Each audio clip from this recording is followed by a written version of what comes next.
Hello, folks. Welcome to Pro Trader Strategies. My name's Eric Wilkinson, and this is Spotting the Trade. What I'm trying to do, folks, is get you what you need to know before you go. And that starts with talking about economic data, the geopolitical environment, how that impacts the overall markets with some market analysis, and then finally wrapping this all up with some option strategies that I think that are opportunistic for times like this. All right. So without further ado, let's get on with it. Economic data, last week was pretty heavy on economic data. This week is going to be a little bit lighter coming into today.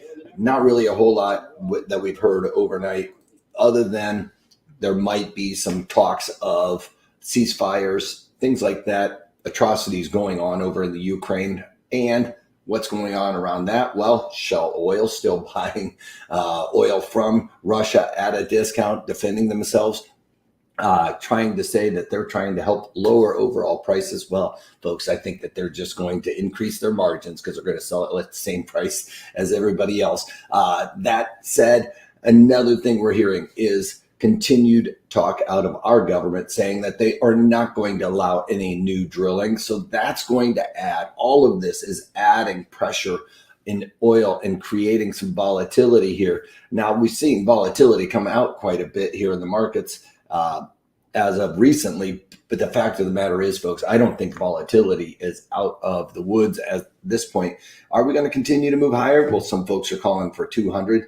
As crazy as things are going right now, I don't see that as necessarily out of the realm of possibility. I think the percent of that happening, I would say it would be less than a handful percent of that happening. Let's call it a 4 delta. So really pretty unlikely. If we move over to gold futures, they're continuing to make those strides higher into the 2000. Looks like we might be seeing 2000 in gold for quite some time.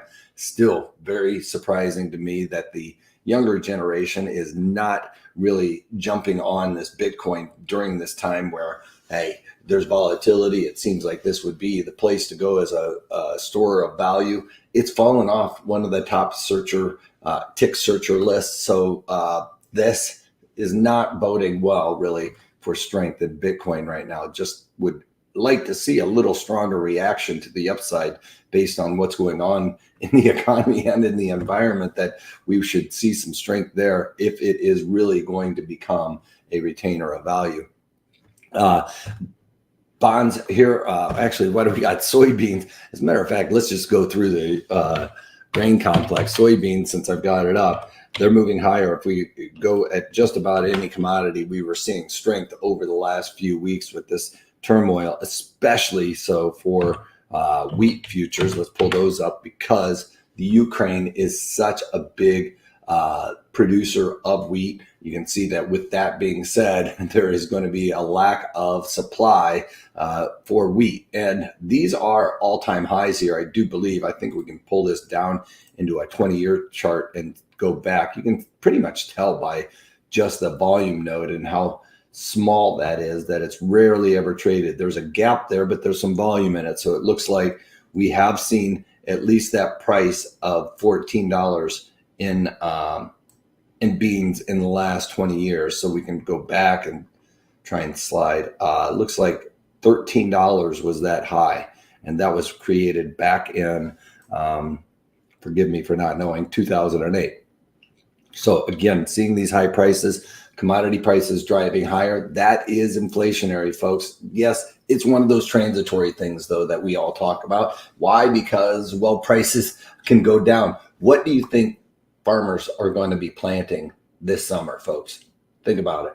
Well, it's going to be beans. I can almost assure you of that. When we do these crop rotations as farmers, usually they'll do a couple of years on with corn and throw a year in there with beans. What the beans do is they replenish the nutrients into the ground for the corn. So that's why they do this crop rotation. With beans at the highs that they are, well, folks, I bet we're going to see a massive amount of acreage dedicated to beans this year, which should add that supply back in here. Is it an opportune time to sell? Well, it's not in the ground yet. We don't know how the season's going to go, so I would stay away from that this early.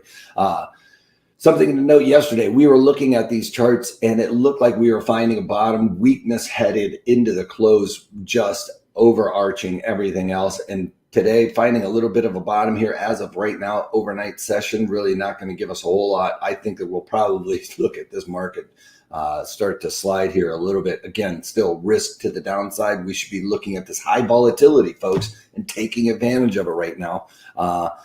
Again, Dow Jones Industrial Average looking very similar to that, though it did test the Fibonacci here, found support, came away from it. I don't know if it's going to act as support today, though, folks. It just seems like there's a lot of bearishness in here. Not necessarily. Maybe today we could find a little bit of a dead cat bounce or some support here in and around this value area low here. Again, in the E-mini S&Ps, all of these charts are lining up to look very similar. So I think that what happens with one is going to happen with all. It's kind of like a rising tide lifts all ships. Well, same thing as the tide goes out. Those ships could be sandbar. I don't know what you call it when you get stuck on a sandbar, but anyway, highlight. Anyway, so I would be a little bit concerned about the downside. And if we get much upside today, it's really just not going to be that impactful. We're going to need to see some real change across the geopolitical environment right now in order to get these markets moving higher. Last time we saw oil at these levels, we saw a recession follow. Well, now on top of this, folks, we're having some of these transitory inflationary pressures in food and energy. That is going to cause people to not be able to spend that money in other places of the economy. We saw something like Yum Brands really fall out. Well, why would Yum Brands be falling out of bed? Las Vegas Sands is falling out of bed because of Macau and everything else. But if we were to look at Yum, I just happened to see Yum yesterday.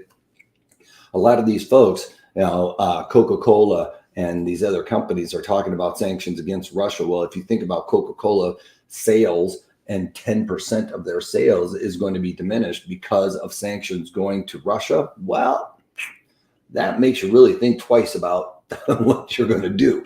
And some of these other folks that are coming out and saying that they are going to have sanctions, not necessarily Yum, but I'm talking about with Coca-Cola and all these other folks around that is going to be a massive impact on their sales. So we're seeing some of these folks really start to sell off there. Having said that, if you have Yum in your account, it would be an opportune time to be selling covered calls, which is what I'm looking to do with my Las Vegas Sands. You guys know that I'm long this, and I'm underwater right now because I'm long at around 39. Well, I've been lowering cost basis on this trade. As a matter of fact, we got long 39s from selling some puts. So I got long the stock, covered some of them. Now I have about half of them left. I want to cover those that I have in my account with calls. Now, with this volatility as high as it is, we're trading around 36. Well, I'm able to get up at around, I think 45 is the strikes that I'm trying to sell there. I've got to try and refresh my memory here for a second. Let me just double check. I'm trying to get the 45 calls in Las Vegas Sands. And right now, what we can see is we settled around 36.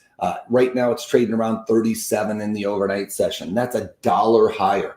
This is where it becomes really important that you're watching Cracking the Code to Trading Options. This is the webinar that we're doing on this because we're $1 higher in pre-market activity here. Well, when I'm looking to sell the 45 calls with the market $1 higher, what price should I be picking?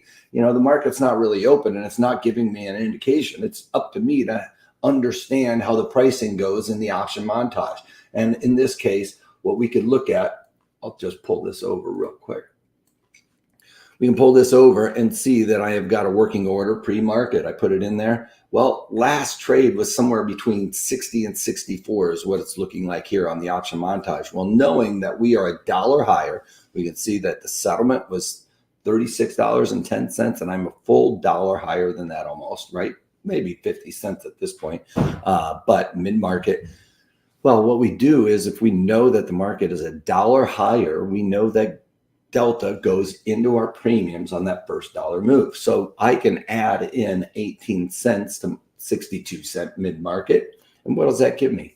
Right around 80 cents. Guess what price I picked for trying to sell these options at? Well, it is very close to, I think it's actually I'm trying to get them out at 82 cents. So it's about 20 cents higher there for a little bit of a push to the upside. So trying to work that order a little bit. I'm going to be leaving that in there for the open there. If we get a little bit of a pop, then I'm going to be able to cover that trade there. And then ConocoPhillips is another one that I've been having as a long. We got long this by selling some puts again in another about a few months ago there. Anyway, we got long at 80. So I'm looking to cover some of those with the markets moving like they are here and trying to cover those Las Vegas Sands, or the ConocoPhillips here. Oh, I didn't end up getting that trade put in because I was looking at some different strikes here. But here you go. I'm going to talk about it right now. I'm going to be looking to sell in ConocoPhillips the April 125 calls in there for right around, it looks like they're trading mid-market from where they should be. So trying to get in 125s. All right. Trying to sell it at 125. I might have to move that down a little bit, but right now the open market is 110 bid at 120, or let's call it 130. So I'm going to try and go inside of that just a little bit and hit that at 125. As a matter of fact, I'm just going to put that in here pre-market right now. Fire that off there. 124 is the final answer on that. And actually, I got to change my quantity. I've got too many in there. I don't have that many Conoco left. So with Conoco, actually, I'm going to try and cover about half of those on covered calls at the 120 strike. Sorry, that's the 120 strike that I'm looking at there. And it's the 15 delta. That's the strike that I used to talk about quite often. The Las Vegas Sands, I'm a little bit more aggressive on that one. And that's all I got for you guys. Trying to stay diligent in my portfolio. You know, when we have high volatility, this is the time to either start peeling back by covered calls, lower that overall cost basis, or if you want to add opportunities. You know, you got probably every financial advisor and their brother calling you right now to try and buy something. Well, why go out there and just buy it right there at the open market when you could go in and sell some puts and get better strike location, collect a credit, if nothing else. All right. And we talk about how we play that game in all of these webinars on cracking the code to trading options. So please check that out. And before you go, smash that like button. It helps me out. And if you guys want to be in on these videos when I come in unannounced, because I really don't have a set time in the mornings here, that you hit the little bell right next to the subscribe button. All right. That's all I got. Have a great one. If you can't take that, take it easy.